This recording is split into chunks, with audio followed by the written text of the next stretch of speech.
എല്ലാവരും ക്ഷണിച്ചിരിക്കുകയാണ്. അതിലൊരു തുടക്കത്തിൽ കാണാനുണ്ട് കേട്ടോ. ഈ ഞങ്ങളൊക്കെ സംസാരിക്കുമ്പോഴേ ആരായാലും പേര് വന്ന് സംസാരിക്കുമ്പോൾ ഞങ്ങളെ പ്രോത്സാഹിപ്പിക്കുന്ന കയ്യടികളാണ്. കയ്യടിയേ ഇല്ല. അതും നമ്മളിവിടെ ബഹുഭൂരിപക്ഷം ഇരിക്കുന്നവരും സംസാരിക്കുന്നവരാണ് പല വേദികളിൽ. അതുകൊണ്ട് ഇനിയെങ്കിലും ഉള്ളവർക്ക് ഒരു നല്ലൊരു കയ്യടി പാസ്സാക്കണേ. കാരണം ഇവിടെ എന്തോ ഒരു ഊർജ്ജമുണ്ടെന്ന് നമുക്ക് തോന്നും. മറ്റേന്ന് പറയുമ്പോൾ ഓരോരുത്തർ സംസാരിക്കുമ്പോൾ അത്രേ ഉള്ളൂ, ഇത്ര ഇങ്ങനെ ഒരു തോന്നല്. എന്നാൽ 2 മിനിറ്റ് എടുക്കുമ്പോൾ മേടിക്കണ്ട. ദേവിയുടെ കടാക്ഷം കൊണ്ട് ഉയരങ്ങളിൽ നിന്ന് ഉയരങ്ങളിലേക്ക് പോകുന്ന നമ്മുടെ ഈ സരസ്വതി ക്ഷേത്രത്തെ കുറിച്ച് ഒന്നും പറയണ്ട. കാരണം എന്ന് പറഞ്ഞു കഴിഞ്ഞാൽ എന്നെ കാട്ടി അല്ലെങ്കിൽ ഈ ഇരിക്കുന്നവരെയും കാട്ടി ഇതിനെക്കുറിച്ച് അറിയാവുന്നവർ മാത്രമേ ഇവിടെ ഉള്ളൂ. ഈ സരസ്വതി ക്ഷേത്രം നമ്മുടെ സ്കൂളിനെ കുറിച്ച് അതിനെക്കുറിച്ച് നമ്മൾ പറയുകയല്ല.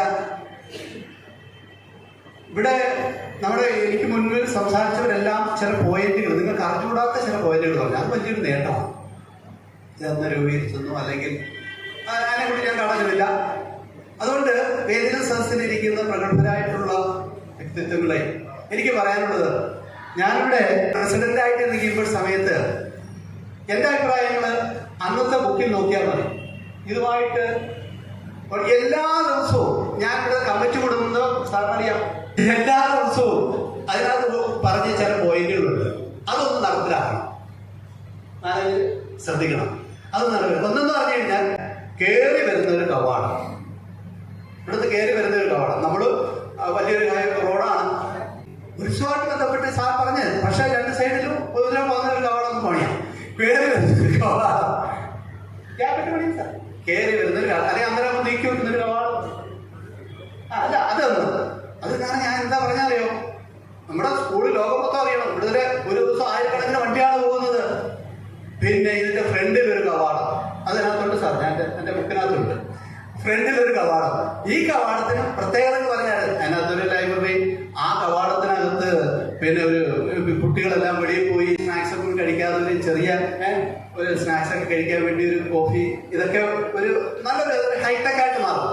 ഇത് ആ ബുക്കിനകത്തുള്ള കാര്യമായി പറയുന്നത്, ഞാൻ വേറെ ഒന്നുമല്ല അറിയുന്നത്.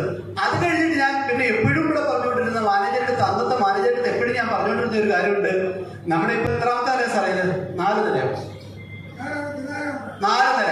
ഈ 4 ഇവിടെ ഇതിനകത്ത് നമുക്കൊരു ഓഡിറ്റോറിയം പണിയാം. 10, 30, 30 ലക്ഷം രൂപ മതി. ഈ 4 നിലയുടെ പൊക്കത്തില് ആ ഓഡിറ്റോറിയത്തിന്റെ ഇത് നിൽക്കണം. ഈ ഷീറ്റോ അതുപോലെ നിന്ന് കഴിഞ്ഞാല് ഈ വരാന്തകളെല്ലാം കുട്ടികൾക്കും രക്ഷകർത്താക്കൾക്കും ഒക്കെ നിൽക്കാം. ഇവിടെ അസംബ്ലി നടത്താം, സർവ്വ എന്തെല്ലാം പരിപാടി നടത്താമെന്ന് അറിയാമോ? മെയിനായിട്ട് വരേണ്ടതാണ്. നമുക്ക് നമ്മുടെ ഈ സ്കൂളിൽ നമ്മുടെ ഇപ്പോഴും ഒരു പരിപാടി നടത്തുന്നില്ലേ, ഒരു ചെറിയൊരു ഭാഗത്ത്. ഇതെങ്കിലും നമ്മുടെ ഒരു ഭാഗ്യമാണ്. ഇതിന് നമ്മുടെ മാനേജ്മെന്റോ അല്ലെങ്കിൽ നമ്മുടെ പ്രിൻസിപ്പളോ HO ഒക്കെ എന്തുമാത്രം കഷ്ടപ്പെട്ടിട്ടായിരിക്കും ഇത്രയെങ്കിലും വന്നത്. അതിനെക്കുറിച്ച് എനിക്ക് അറിയാൻ പറ്റും. പക്ഷെ എന്നാൽ തന്നെ നമ്മുടെ സ്കൂളിലേക്ക് വരുമ്പോൾ ഇത് കാണുന്നില്ല. നമ്മുടെ സ്കൂളിൽ ഒരു അസംബ്ലി നടത്തുമ്പോൾ നമ്മൾ വെളിയിൽ നിന്ന് ഒരുപാട് പ്രഗത്ഭരായിട്ടുള്ള ആൾക്കാരെ കൊണ്ടുവരുന്നുണ്ട്.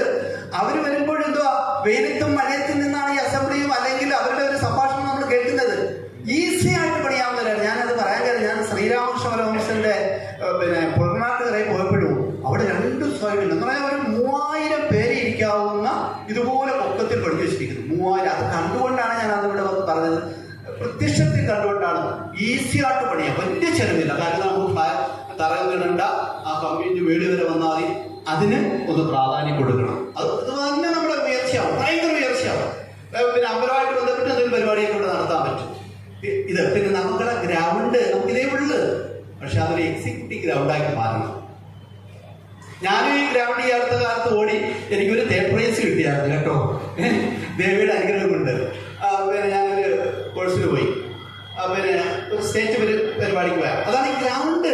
ശരിക്കും പറഞ്ഞാൽ ഒരു ഹൈടെക് ഗ്രൗണ്ട് ആക്കണം. വേറെ ഒന്നുമല്ല, ഒരു ഹൈടെക്. അന്നേരം പറയാൻ ഉത്സവം നടക്കുന്നു ആയിക്കോട്ട്. ഒരു ഹൈടെക് ഗ്രൗണ്ടിനകത്ത് എന്തെങ്കിലുമൊക്കെ മാറ്റങ്ങൾ വന്നോട്ട് ആ സമയത്ത്. പക്ഷെ ഗ്രൗണ്ട് ആയിരിക്കണം. പിന്നെ അതുപോലെ തന്നെ അപ്പുറത്തെ നമ്മളൊരു സ്ഥലമുണ്ടല്ലോ, ഇപ്പൊ വണ്ടിയൊക്കെ എടുക്കുന്നു തോന്നില്ലേ സ്ഥലം. അവിടെ ഞാനിവിടെ നിന്നിപ്പോൾ തോന്നിയതാണേ, നമ്മളിപ്പോൾ 8ാം ക്ലാസ് തൊട്ടുണ്ട് നമ്മൾ അവിടുന്ന് വരുന്നുണ്ട്. നമുക്ക് പിന്നെ മറ്റേ 7ാം ക്ലാസ് വരുടെ കേരള തുടങ്ങണ്ട. അവിടെ അടുത്തൊരു വലിയൊരു സ്കൂളുണ്ട്. പക്ഷെ എന്നാലും നമുക്കൊരു CBSE വിങ്, ഒരു 8ാം ക്ലാസ് 7ാം ക്ലാസ് വരെ ഒരു CBSE വിങ് നമുക്ക് അവിടെ തുടങ്ങിക്കൂടായോ?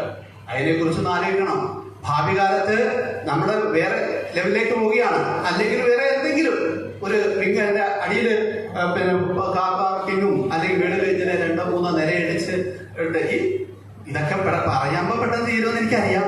പക്ഷേ തീർച്ചയായിട്ടും ദൈവയുടെ അനുഗ്രഹം അവിടെയും ഉയർച്ച പരിപാടി നമ്മുടെ മാനേജർ പറഞ്ഞ അവിടെ നടന്നുകൊണ്ടിരിക്കുക, ഇവിടെ നടന്നുകൊണ്ടിരിക്കുന്ന ഇതെല്ലാം കുണ്ട്രയുടെ വികസനം. കുണ്ട്രയിൽ അവിടെ ഇറങ്ങിയാൽ തീർച്ചയായിട്ടും ഇതിനപ്പുറത്ത് നമുക്ക് സ്വപ്നതുല്യമായ പദ്ധതികൾ ഇവിടെ ഒരുക്കാൻ പറ്റും. ഇതെല്ലാം പ്രാവർത്തികമായി വരട്ടെ എന്ന് പ്രാർത്ഥിച്ചുകൊണ്ട് ഞാൻ എന്റെ പൂർണ്ണമായ പിന്തുണയും പ്രഖ്യാപിച്ചുകൊണ്ട് ഞാൻ എന്റെ വാക്കുകൾ